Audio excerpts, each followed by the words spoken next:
When people say, take a deep breath, it's not bad advice, but it's a little bit misunderstood. If you really want to get fricked up on being alive, then what you gotta do is, you gotta focus on the deep breath out. That's the good stuff, when you just let it all come out and just hold it there as long as you can. I got you.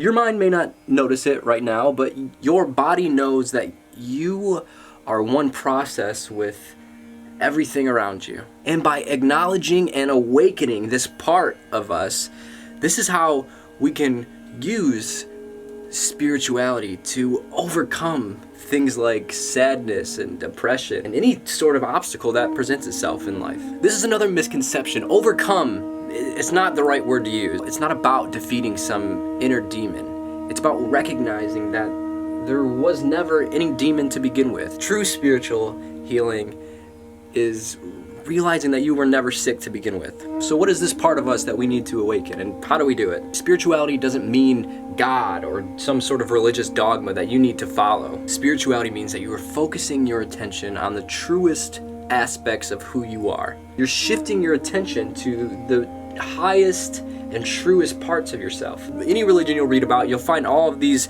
spiritual masters from that specific religion talk about this true self. To me, what the true self is that I can't prove that you exist, but I can prove to myself that I am having an experience. That's the only thing I know for sure, is that experience is real and I am the one that is experiencing. The only thing that we can actually grasp is the self. That's the only true thing that we have the capacity to understand, is that we are having an experience. I've talked about this before, but what does true mean? What is truth? Truth means something that is unchanging. Truth is fundamental. It's the essence. These bodies are temporary, along with our thoughts and our memories and our emotions. This can't be who we truly are, because how much have you changed since you were an egg? And where were you before that? How much have your emotions and your feelings grown and changed as you've grown and changed? These are all different biological processes that help us navigate through this physical dimension. You are not the biological processes. You are the witness that is witnessing these biological processes happen. Inside of you, there is a place where your awareness looks out and watches your life play out. You are a divine being made of pure consciousness, and you have an infinite capacity for creation. Whatever you are is actually a lot crazier than whatever you are pretending to be. Everyone thinks that spirituality is about transforming yourself into some cheerful, happy person. There's no transformation necessary to realize who you are. You are already sunshine and happiness and all these cheerful things. All you have to do is learn to align yourself with a reality that reflects those qualities of yourself. Spending time thinking about all the things that make you unhappy isn't going to align you with that. A happy person will see a happy world, while an angry person will experience a negative world. Reality is not about what you look at, it's about how you look at it. Be beautiful, and beauty will reflect and bounce back to you. So just know that you are beautiful, and that's all you have to do. So let go of attachment and expectation. You are already perfect. The only thing that makes you think otherwise is your judgments and your expectations of the world. The biggest obstacle in our growth is that we confuse who we are with how we feel or what we think. Don't be so easy to just accept that you are all these thoughts that are just coming and going. As soon as we can learn to disassociate and to detach ourselves from the thoughts that are like, I am this or I am that, this is when we can experience true transcendence. This depth of introspection is what sets us apart from the animal world. But for some reason, we're so happy to just identify with these animalistic primal characteristics. I mean, our culture is built on greed and lust and jealousy and competition. This is no surprise that we feel this overwhelming heavy weight of depression on our shoulders. We have severed our connection with spirit, as Graham Hancock would say. So this is why I think spirituality is our only way out. I think if we can learn to reconnect with spirit, if we can learn to realign ourselves with our higher aspects, that the part in us that where truth lays. There's a part inside of us that goes beyond all of this stuff, that goes beyond all of our silly thoughts of who we think we are. Oh, I do this and I do that. There's a part of us that is deeper than that is more meaningful than any of these silly